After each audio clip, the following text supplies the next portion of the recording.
All right, everybody. Just wanted to welcome everybody, echo the sentiments by our sovereign Grand Master, Brother Aaron Shoemaker.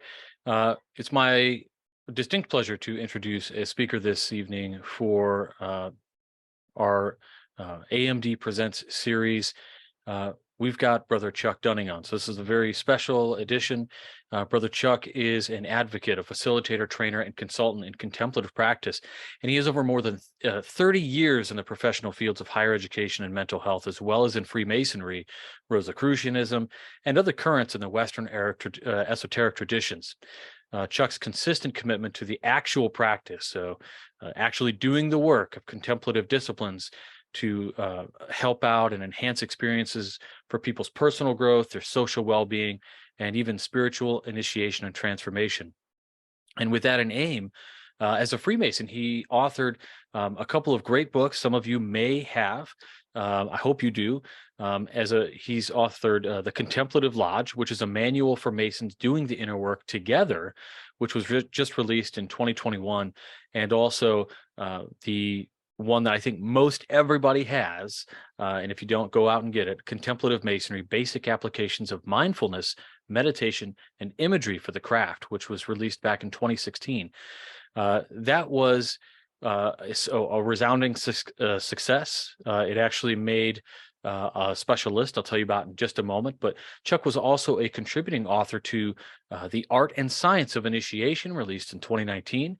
He's the founding superintendent of the Academy of Reflection, which is a chartered organization for the ancient and accepted Scottish Rite, wanting to integrate this contemplative practice with their Masonic experience.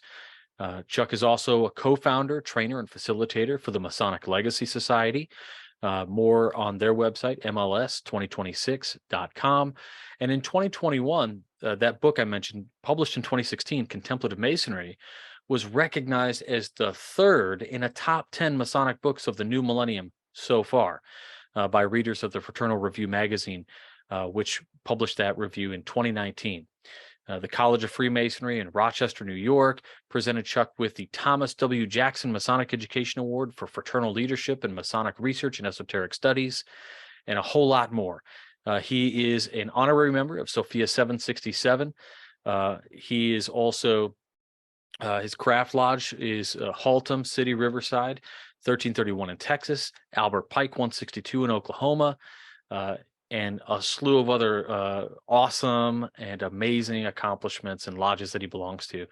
And just so you know, as a professional outside of Masonry, Chuck is also recently retired from serving as a student affairs administrator and an adjunct faculty member at Texas Christian University, and from being a psychotherapist at TCU and in community agencies, hospitals, and private practices. So he's done a whole lot around this space to help people really dig into who they are and help them and discover things about themselves. So, Brother Chuck, the floor is yours. Feel free to screen share at your leisure. Thank you so much, Brother RJ. Let me just, before I start screen sharing, I'm sitting here, I've been scanning through the list of people, and I've seen some friends that I see frequently, and it's good to see you again. I see friends here that I haven't seen and spoken with in a long time. And some of you know who you are, I think. I'm just thrilled to be here with all of you. And I hope that you find something useful in the presentation today. All right, I'm about to start my screen share. Let me open up my screen a little bit here. And I'm going to go to this.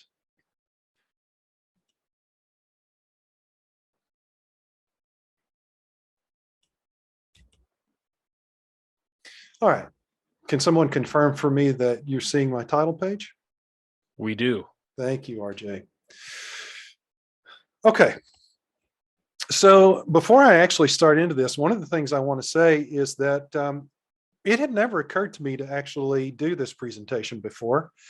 In considering what I was going to do for the AMD, I actually had a conversation with Aaron.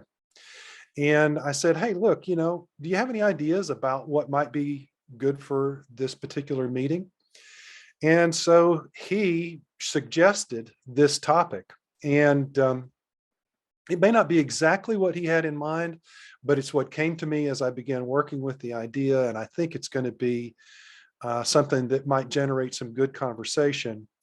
And I want to say that this is like the third time Aaron has given me a really good idea for a presentation. So, Aaron, thanks a lot for that. All right, Masonic esotericism and the principal tenets. Freemasonry is often exoterically viewed as a product of the Age of the Enlightenment, the European shift into what is academically called modern philosophy. Modern philosophy holds that rational empiricism, or conscious logical cognition based on evidence from the physical senses, is the supreme process of human knowledge and understanding. Some people have claimed that speculative masonry is an outgrowth or expression of the Age of Enlightenment, and with good reason when we consider the emphasis on the five senses and the seven liberal arts and sciences. However, there is a historical concurrence of the rise of speculative Freemasonry as we know it with the Age of Enlightenment, and speculative Masonry's intellectual background clearly predates the Enlightenment. Our rituals also contain many references to things that remain mysterious to rational empiricism, such as God and the immortality of the soul. Even if many Enlightenment thinkers assumed that these mysteries would also eventually be fully explained through rational empiricism, it is an oversimplification to regard Masonry as strictly an expression of the Enlightenment. If we want a more comprehensive and deeper understanding of Masonry, we need a deeper perspective. All dominant cultural movements tend to push certain things to the fore and push other things to the side, to the rear, or try to eliminate them completely. Various elements of philosophy, art, music, literature, and spirituality are judged to no longer be appropriate and may even be outlawed. These elements are then forced underground beneath the surface of popular culture, thus becoming esoteric. The Middle Ages are often and somewhat unfairly considered to epitomize this dynamic as the Catholic Church sought to exercise its domination through figurative and literal warfare against disbelievers, heretics, and people of other religious traditions. This pattern of forcing things into the shadows was also part of the Enlightenment, which exercised its own forms of injustice. Its intolerance included ridiculing and silencing anything from more ancient ways of thinking that valued and engaged faculties of the soul other than our sense perceptions and rational thinking. Of course, religion still held enormous economic, political, and social power. So a kind of philosophical Cold War was declared that effectively put up a wall between these two empires of the mind, yet right in the middle of most people's lives. In this context, Masonry can be seen as offering something of a bridge between the two territories, a way to integrate both earthly science and heavenly spirituality in our lives, as allegorically illustrated by the ancient temple builders in our legends. Getting back to the Enlightenment and Freemasonry, both have philosophical roots in the cultural movement of Renaissance humanism. In an effort to improve and revive religion and culture in general, that movement sought to reclaim the wisdom and beauty of the ancient world. Interwoven with that effort was the belief that there are certain core principles of philosophy and spirituality that underlie the entire scope of human history and its various cultural manifestations. This hidden core is referred to as the Sophia Perennis, Latin for persistent or continually reappearing wisdom, which Renaissance thinkers sought especially through the comparative study of Neoplatonism, Hermeticism, and Kabbalah, each of which had previously been esoteric for various reasons. Some of those thinkers, like Marsilio Ficino and Giovanni Pico della Mirandola, held that this perennial wisdom contained a prisca theologia, a primal theology originally transmitted directly from God, which has since given rise to all religions. While historical scholarship largely led to rejection of any prisca theologia in a literal sense, the idea of the Sophia Perennis continued to be popular. Yet it wasn't long before the Enlightenment movement also turned away from theosophies like Hermeticism, Neoplatonism, and Kabbalah, once again making them esoteric. This exclusion was because of these traditions' claims to transcend the senses and logic through mystical and magical ways of knowing. By contrast, Masonry did not discard those traditions. We know that they were of interest to some of the most important players in the transition from operative to speculative craft masonry, men like Elias Ashmole and John Theophilus Desaguliers. Even before them, we also know from the Shaw Statutes of 1599 that it was an expectation for Scottish operative masons to be proficient in the art of memory. This art was a system of contemplative practice taught and exemplified by Giordano Bruno, which included the possibility of directly receiving insight from beyond ordinary thinking. While subjects like Kabbalah, Neoplatonism, and Hermeticism might be hidden in the background of the Old English and Scottish rituals, they were overtly being addressed in the proliferation of rites and rituals on the European continent. There are still Masonic bodies explicitly referring to those ancient theosophies and recommending them for our study and meditation. Bodies such as the Scottish Rite and the Masonic Rosicrucian societies like the SRIA and SRICF. At this point, let's note that prejudice and persecution are not the only reasons for things to remain behind the veils of esotericism. In some cases, such as the ancient mystery schools and the Kabbalah, the hiddenness of esotericism has been driven by the understanding that some things really do have genuine appeal to only a small percentage of people. Also, there are matters that are better studied, practiced, and discussed in private. And Masonry preserves that manner of teaching and community. This issue of privacy connects with another meaning of the word esoteric, which that it literally refers to that which is within us, the psychological and the spiritual. That meaning resonates with Masonry's concern with the internal parts of our lives, with what and how we think, how we manage our passions and emotions, and how we relate with deity. These factors, combined with its interests in ancient wisdom, uniquely positioned Masonry to offer a bridge over the gap between life's exoteric and esoteric dimensions. During the 19th and 20th centuries, there were powerful forces trying to eradicate the esoteric from Masonry, especially in the USA and, tragically, in Nazi Germany. In their churches and through mass media, our good men trying to make themselves better were accused of all sorts of nefarious and subversive activities, and they were ridiculed alongside the worst of pretenders to prophetic, psychic, and paranormal powers. Those anti-Masonic forces infected our own ranks, bolstered by popular culture's growing distrust in anything but materialist views of reality and mainstream religious doctrines. So, even in the Scottish Rite and Masonic Rosicrucianism, there was often avoidance of acknowledging, let alone exploring, the esoteric topics that the rituals introduced. In some cases, the rituals were edited to remove such material. By the middle of the 20th century, attacks against Masonic esotericism from both the outside and the inside of the fraternity seem to have been largely successful. Some of us today personally recall the ignorance and hostility about esotericism that existed in the fraternity when we joined.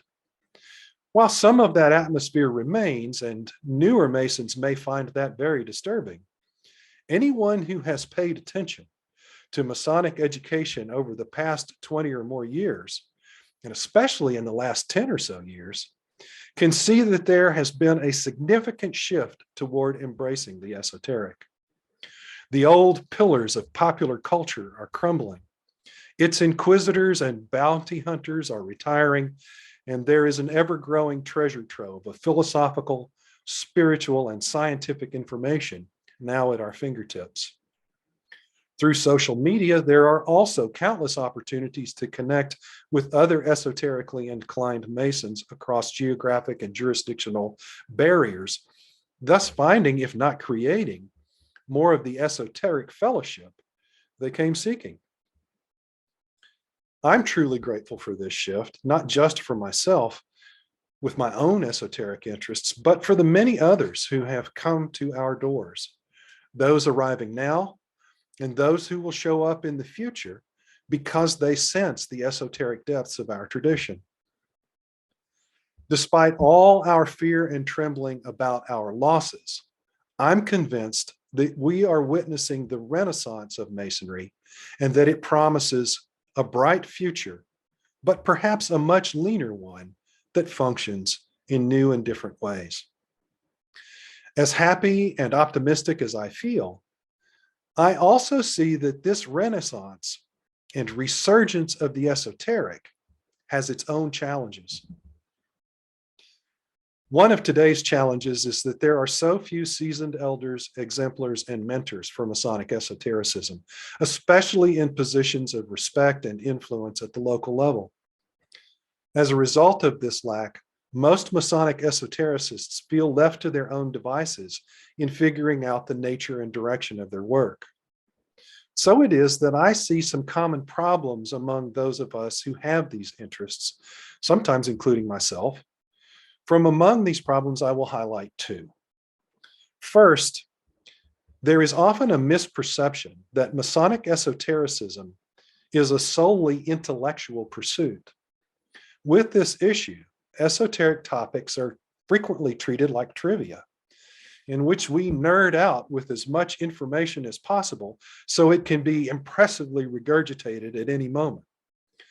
Such a pursuit can give the appearance of having the answers to what things are supposed to mean at deeper levels.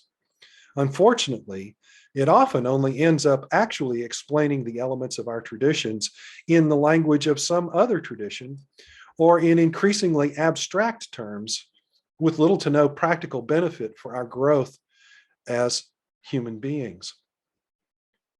The second problem is closely related to the first, but it may be experienced by those who do understand that there is more to esotericism than intellectualism.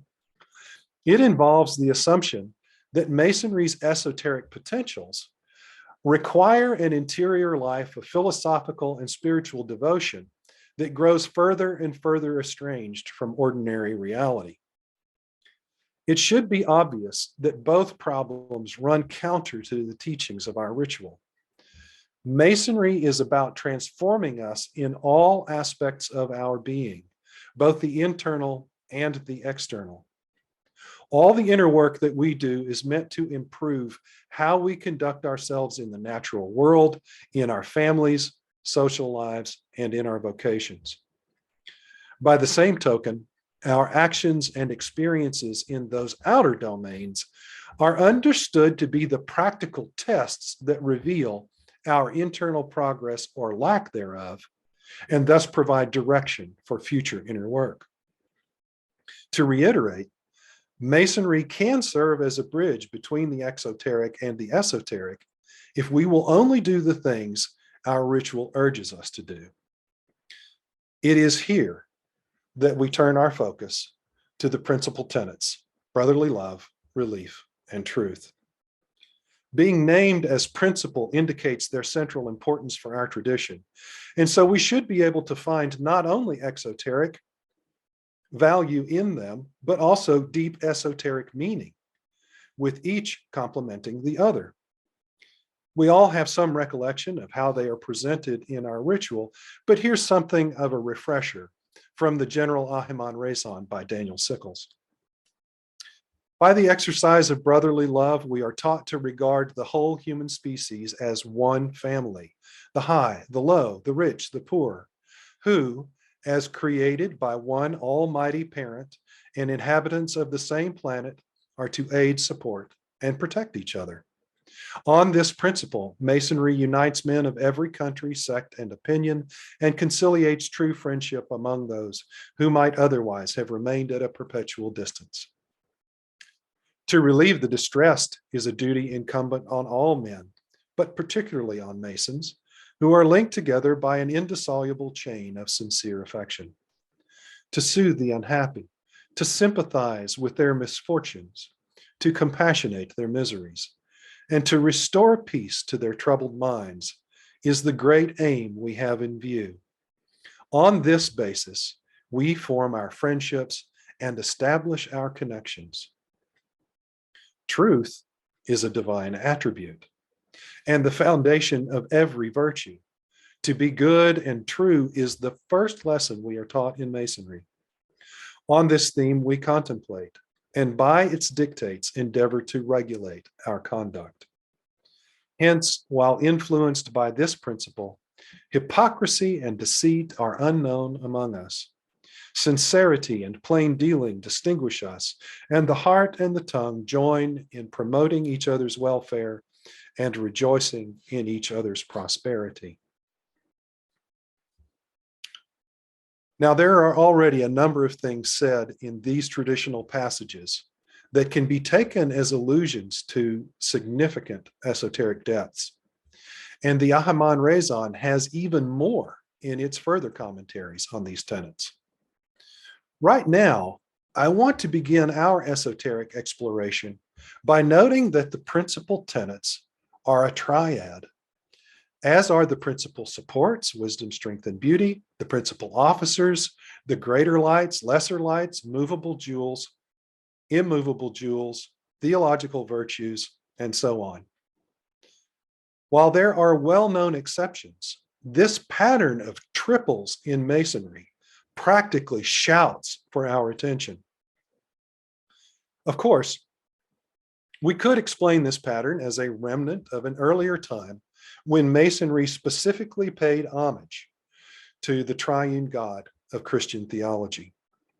As historically meaningful as this explanation is, we should recognize that it only barely scratches the surface of deeper esoteric meanings. For Christian Masonic esotericists, there is a great deal of inner work that can be done in contemplating how each of our symbolic triads might shed more light on our relationship with the Trinity of Father, Son, and Holy Spirit. However, we are not all Christians. And so in this very case, we find good reason for emulating Renaissance philosophers through our own comparative studies of other religions and ancient wisdom traditions. If we follow their lead in looking to Hermeticism, Neoplatonism, and Kabbalah, there is already a lifetime's worth of exploration that can be done with the triad of brotherly love, relief, and truth. Of these three traditions, I'll choose Neoplatonism as the present focus, in large part because the development of Hermeticism, Kabbalah, and Christian theology were all influenced by it. In that tradition, we find a theory of the transcendentals, the fundamental properties of being, tracing back to Plato himself from sometime between the mid-4th to mid-3rd century BCE. Based on his studies of Plato's dialogues, the 15th century Neoplatonist Marsilio Ficino first codified the transcendentals as a triplicity of truth, beauty, and goodness.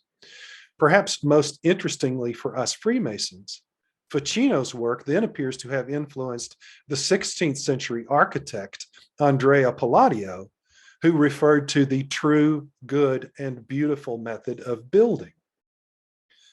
Before moving on from this historical exploration, I'll note that this triad has long been part of Catholic theology, and for that reason alone, it would have been known among scholarly Masons of the Exception and early Grand Lodge eras. One thing to note here is that the transcendentals are conceived of as an ontological unity. In other words, you cannot have one without the others. The beautiful is good and true. The good is true and beautiful, and the true is beautiful and good. Now, what can we do with this idea of truth, beauty, and goodness? Following the Hermetic principle of analogy, we can look for meaningful connections with any or all of our Masonic triplicities. In this case, we want to do so with the principal tenets. But first, let's look at what seems to me to be one of the most obvious parallels, which are the principal supports. So just take a moment here, and you know the names of our three pillars, and I just want you to think for yourself that what correlation you might make between these three transcendentals and our pillars. Which transcendental would you assign to which pillar?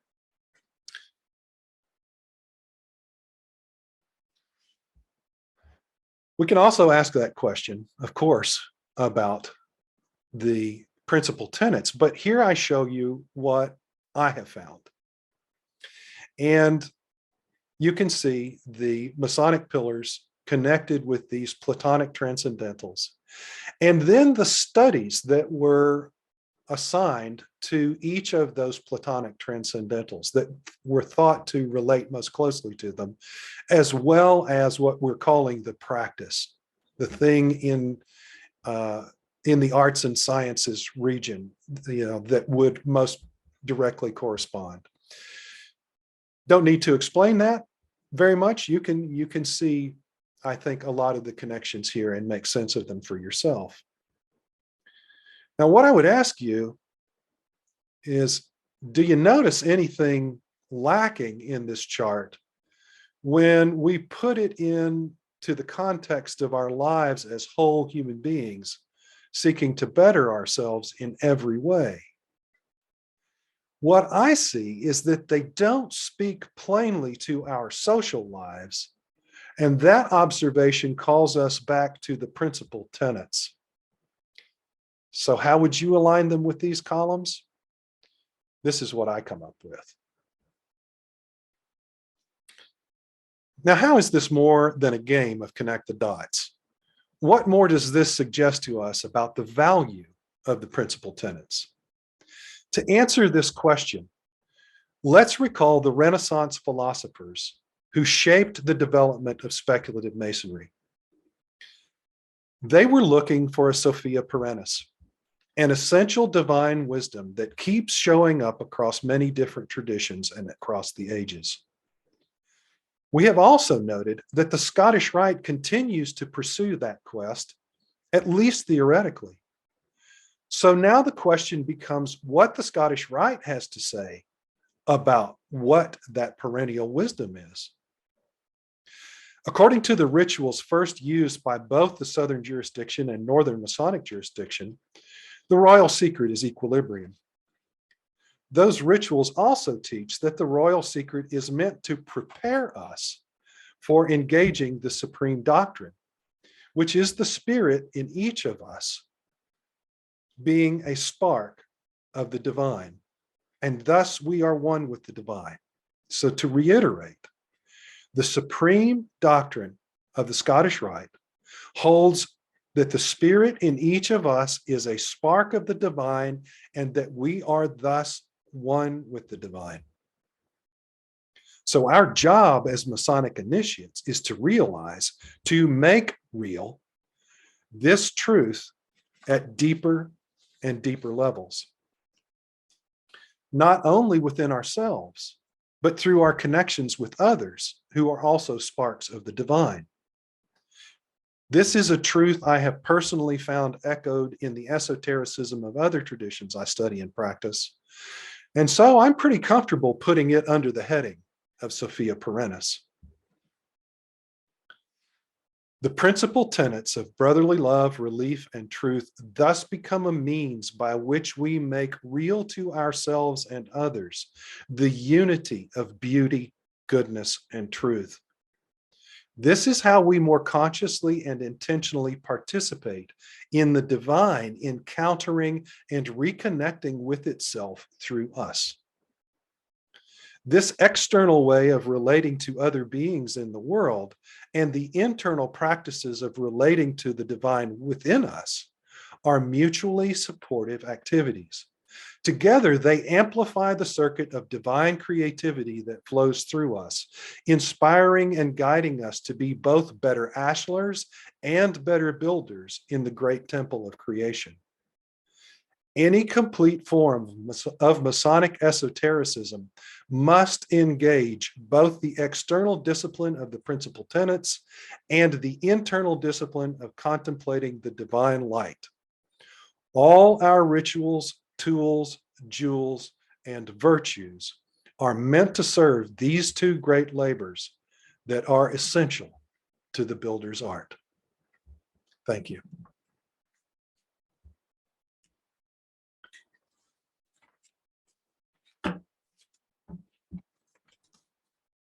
Wonderful job. Wonderful job. Certainly a lot to chew on. I want to pass it over to Sovereign Grand Master, Brother Aaron Shoemaker. Brother Chuck, I want to begin by thanking you for sharing this wonderful presentation with us this evening. You have, as you usually do, not only provided us with insights into areas which we may have been unfamiliar with, but also planted many seeds for further research and contemplation. These are, in fact, two of the goals of the Allied Masonic degrees, and I thank you again for this presentation. I have to ask you a quick question before we move on to Q&A. Are you still a member in good standing of Texas chapter number 362 Royal Arch Masons? I am. All right. I am pleased to share that in recognition of a lifetime of dedication to the improvement of Freemasonry through Masonic research and Masonic education, and acting in accordance with Article 8, Section 3 of the Constitution of the Grand Council of Allied Masonic Degrees, it is my pleasure to admit you at sight as a member of this Grand Council and Grand Master Councils A. And I welcome you, my brother. There's much more information that I'll share with you that in person, but congratulations and thank you for all that you've done for Freemasonry. Thank you so much, Brother Aaron. It's very touching, very touching. Thank you so much. Absolutely. My brothers, we are going to unlock this so that you can unmute yourself. And at this time, we would open it up to Q&A. Please either raise your hand or say something. RJ will call on you to speak to Chuck.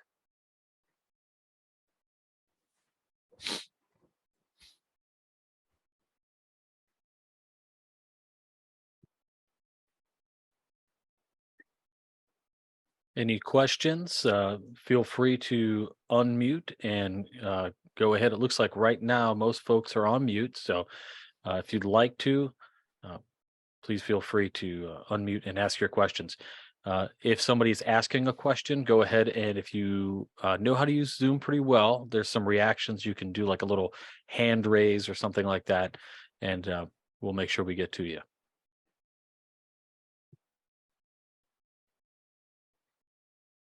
We have a comment from Bill Snyder stating that he is not able to unmute, so that may be part of the issue here. While we figure that out, I wanted to ask Brother Dunning, in all of your service to Freemasonry, early on in this presentation, you alluded to, I don't know, what could best be described as perhaps an esoteric witch hunt, if you will, which highly unfortunate, but what is so awesome and so great is that we've got brothers like yourself and other advocates out there, people who are affirming in your mere existence and the fact that you are involved in this fraternity to younger Masons like myself and others who have come to Masonry looking for a meaning, let's say, in not only their lives, but perhaps the Nietzschean concept of nihilism, not like godlessness, but there's like not there's a real world nihilism that's happening. Mhm. We're looking for this meaning, and we come to Masonry looking for it. I would just like to ask, with all of that said, uh, what are your thoughts? I mean, it's a big question, but what are your thoughts about, let's say, the next 5 to 10 years of Freemasonry? And do you think that lodges are going to become at least somewhat more spiritual in their practices? I know that's what you hope, but what are your thoughts around it? Well, one of my thoughts is that it's already happening in some lodges. I've seen that. I've been fortunate enough in my travels to come across lodges where, they're actually including some of the more recent literature of this nature. My books by Bob Davis, and others, they're actually using this literature to try to help them work deeper in the quarries of Masonry.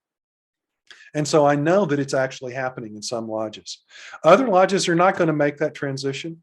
I think some lodges will continue to be primarily focused on fellowship and or community service. I've got no problem with that. I think those are fine, laudable things, and they serve our principal tenets.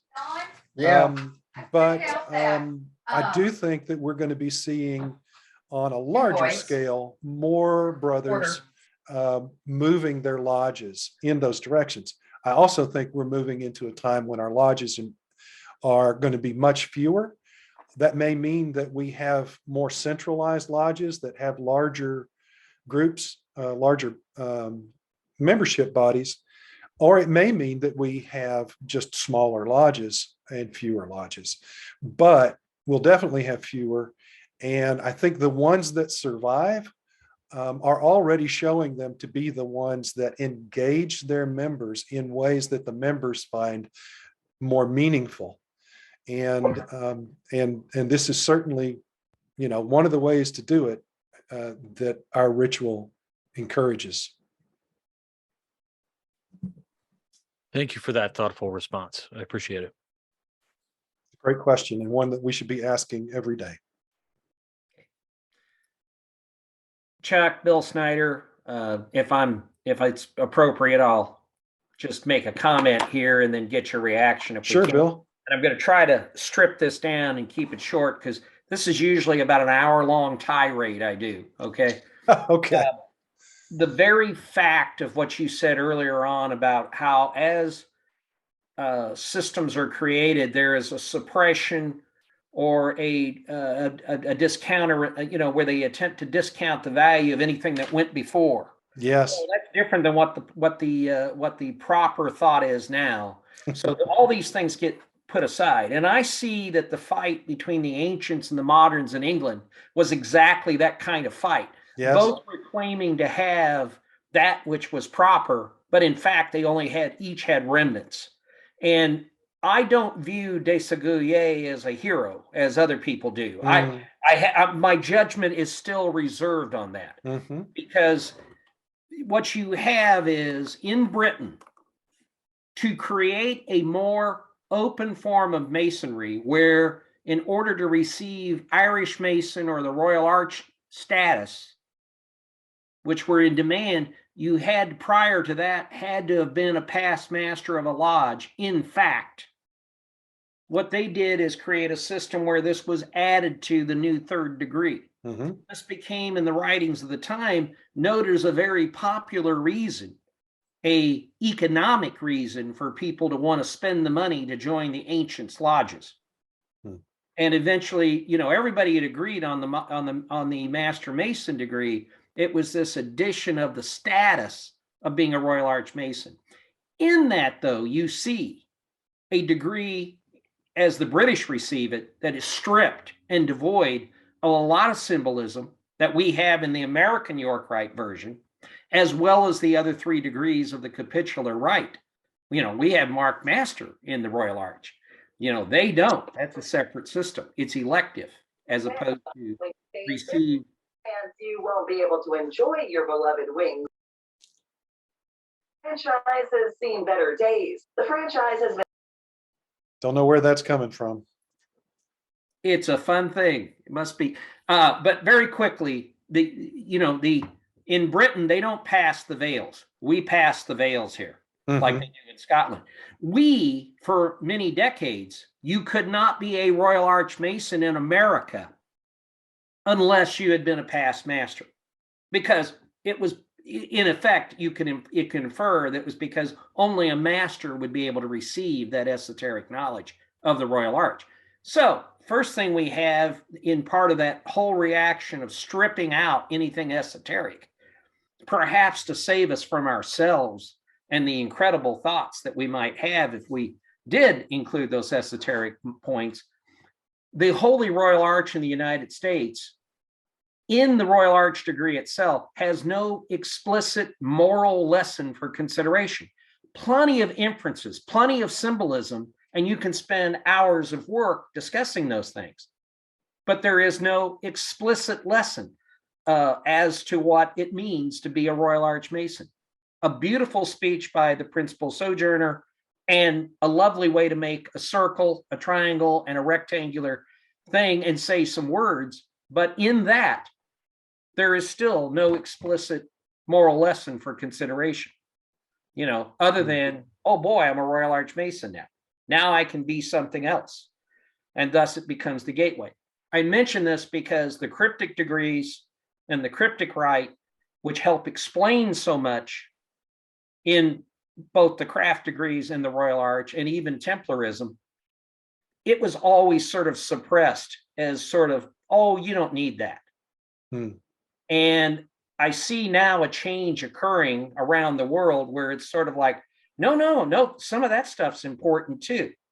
And where I'm going at is, I think our ancestors, I don't have a copy of a ritual that has edit marks in it, where they went through and took out that explicit moral lesson or lecture that explained it. But I think there was definitely intent given. Oh, well, we can't get too esoteric because, then we'll be accused of being the witchcraft people or, the alchemists. And we don't want to have that reputation, at least not publicly, and not for the newer members. And I, to some extent, I still see vestiges of that. And I think the point you made about brotherly love and relief and truth is, in fact, everything that you learn in Masonry can be practiced internally and all by yourself on an island. But you can't practice brotherly love, relief, and truth all by yourself. That's the difference. One is thought, the other is action. Yes. So anyway, I apologize for that shortened version of my 1 hour tirade. Just sort of a reaction. Do you see some, am I linking up to some of the things that you've been thinking? Well, I have a couple of comments. First, I can clearly hear your passion for this, Bill. Don't worry, I just do it to do it quickly. So I'm glad these things are important to you. So I think it's easy to kind of highlight the certain periods in Masonic history as being especially repressive of the esoteric, and other periods in Masonic history when the esoteric was kind of pushed aside because it was convenient to do so. And I would say that that's been happening just all along, to some degree. What we didn't see in some of those earlier times are the things that I spoke of in my presentation, of this really concerted effort, both outside the fraternity and inside the fraternity, to push it away, and more than push it away. And the other thing that it brings to mind for me, Bill, is something that I didn't say in the presentation, but that I think is worth saying. And that is that one of the risks we now run, if esotericism becomes the dominant force in the culture of Masonry, is that the other pursuits within Masonry, the fraternalism, fellowship, and community service, and all of those sorts of things, can be the things that get pushed to the side and submerged and so on. And in fact, that's one of the things that many of our our current elders in Masonry are afraid will happen, and for good reason, because we've got esotericists out there running around saying we shouldn't be doing any of that stuff. And I disagree with that.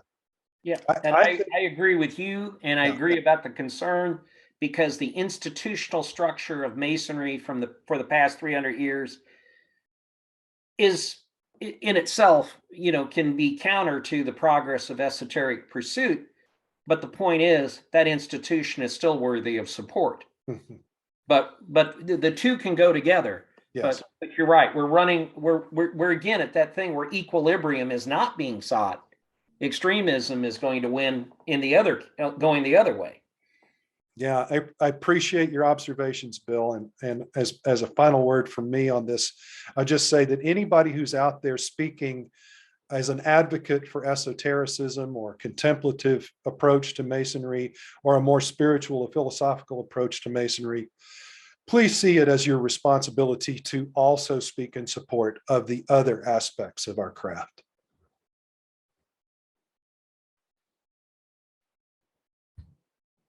Could you tell us about the chartered organization for the Scottish Rite that you've developed, and what is it focused on, and how can I learn more about that? Sure. Well, first of all, you can learn more about it by going to academyofreflection.org. That's all one word, Academy of Reflection.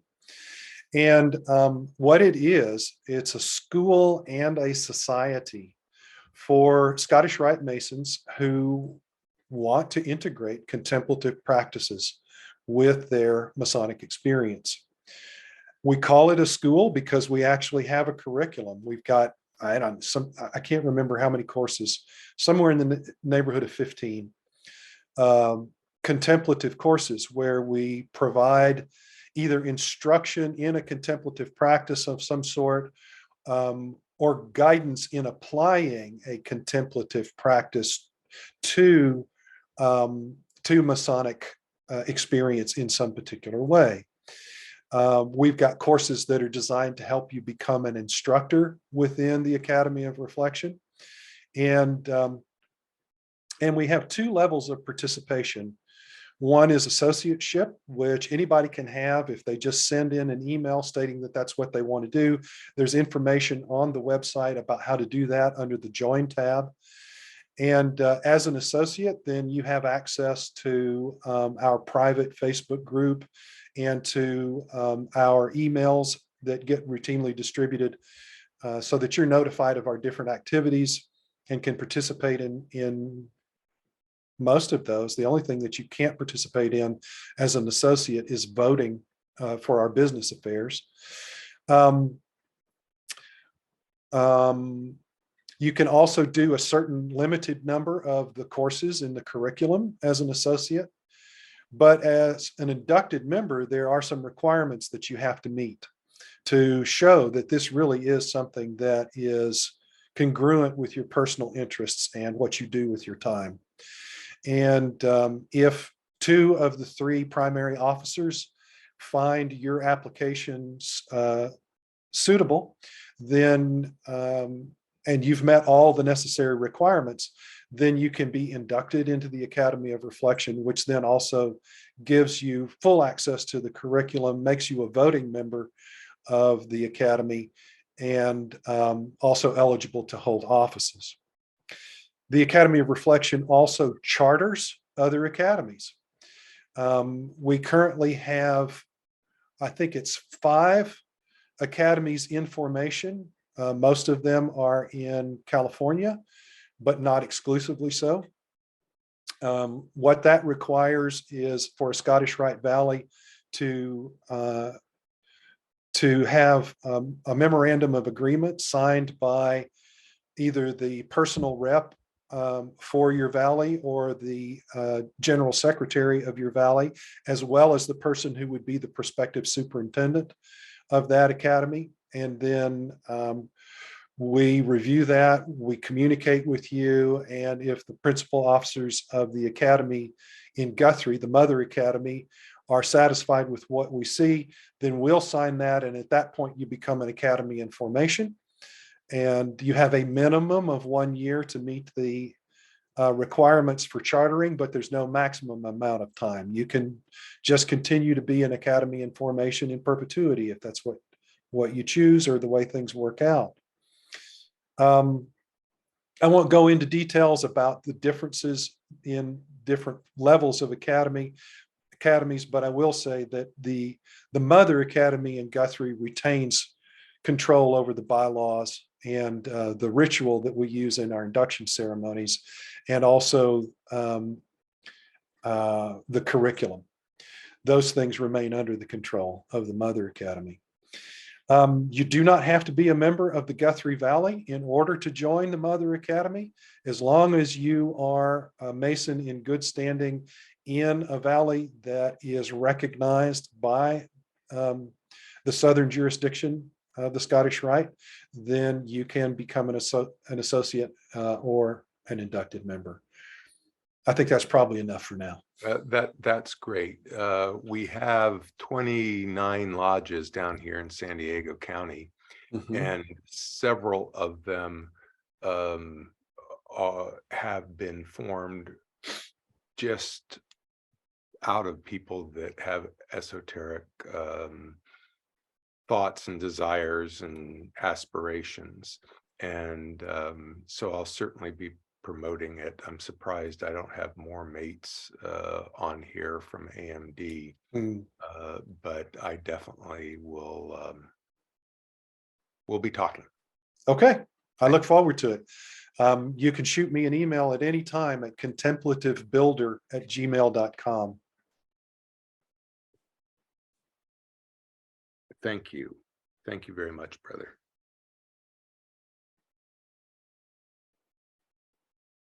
Brother Chuck, Seth Anthony here from Pennsylvania. We're looking forward to welcoming you here for the Academy of Masonic Knowledge in a couple of months. Hi, Seth. Looking forward to having you.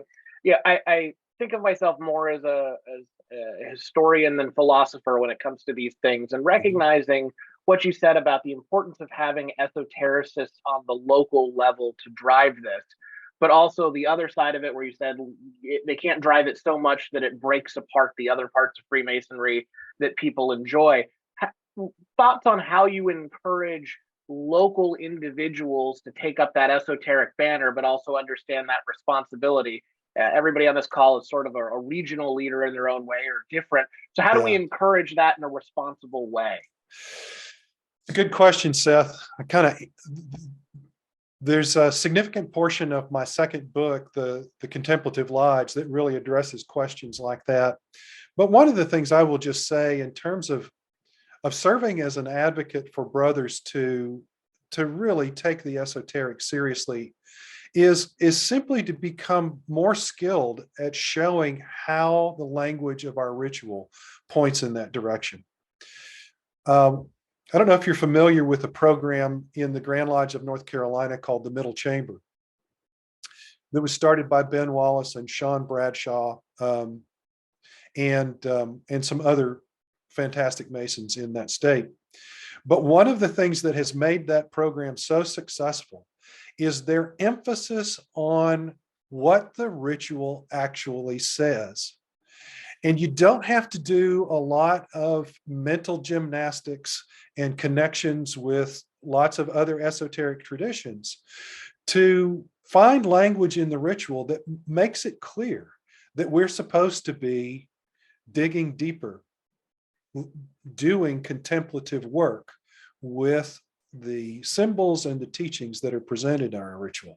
That rituals are not just a formality of membership, of becoming a member, that they actually are meant to be teaching mechanisms, and that what they're teaching us is more than just ethical lessons and encouraging us to be good guys. It's more than that. There's way more than that. And the ritual clearly says that there's more than that if you pay attention. And so being skilled at communicating that message across and being able to cite the ritual in your jurisdiction, the pieces of your ritual that make that clear, is absolutely essential. Now, getting the other message across to esotericists, well, that's really a large part of what my presentation tonight was about, is to show that And I could have gone into more depth if I had been speaking strictly to a group of esotericists who are well educated in these different traditions. Then we could have spoken at much greater length and depth about how removing ourselves from the world at large and simply focusing on the internal to the exclusion of our lives in the world actually is not a complete form of esotericism. And it's certainly not a complete form of Masonry. And so if we're going to have Masonic esotericism, then we have got to have these other aspects of our tradition as part of our commitment to our own spiritual growth and development. These aren't just social things. I mean, if we take the supreme doctrine of the Scottish Rite, if we take that as saying something really meaningful and valuable, then everything we do in the social domain of our existence has spiritual import. It has a spiritual import for us, and it has spiritual import for others. And we need to be as conscious of that fact and intentional with it as we can be. And that is a very demanding practice for any esotericist. It takes it all out of the realm of theory and, excuse my language, intellectual masturbation. It takes it out of that realm and into a realm of whole realness. Thank you, sir. My pleasure. All right. I thank each of you for attending, and of course, Chuck, our newest member of the Allied Masonic Degrees, for that wonderful presentation. Thank you, everyone.